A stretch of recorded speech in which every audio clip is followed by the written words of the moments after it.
Fourth law है law of reciprocal proportion, और इस लॉ को दिया था रिचर ने कब 1792 में।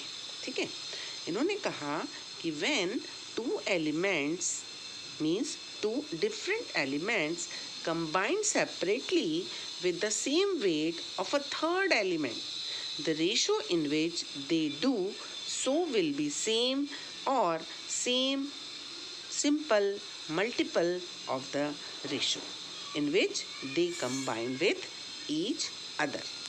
देखिए समझते हैं क्या कि इन्होंने क्या करा रिचर ने कि जैसे कार्बन और हाइड्रोजन लिया, इन दोनों के कॉम्बिनेशन से उन्होंने सपोज CH4 बनाया। अब कार्बन को छोड़ के अब वो जो हाइड्रोजन था इसको ऑक्सीजन के साथ कंबाइन करके उन्होंने वाटर बना लिया। ठीक, अब हाइड्रोजन को छोड़ो, अब ये ऑक्सीजन और इसका जो था इसका कार्बन कॉमन ले लो और इसका क्या ले लो, ऑक्सीजन कॉमन ले लो, और इन दोनों से मिल करके क्या बना लो, आप बना लो कोई नया डिफरेंट कंपाउंड थर्ड, वो है सपोज CO2।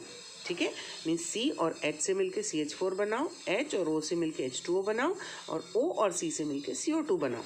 अब यदि हम इन तीनों को फोकस करें, CH4 को, H2O को और CO2 को, और इनका जो वेट है वो रेशो वे में यदि आप लिखो तो उनका जो प्रपोर्शन होगा वो कैसा होगा, वो रेसिप्रोकल होगा। ठीक है, मीन्स वो भी कहीं ना कहीं किसी न किसी टेबल में जरूर कट जाएंगे, उनका भी रेशो हमेशा सिंपल पाया गया। देखिए जैसे CH4 है तो कार्बन का कितना वेट 12 और हाइड्रोजन का 1, तो 4 है तो इसलिए हो गया 4, तो 12:4। इसको सिंपल वे में हम लिख सकते हैं 3:1।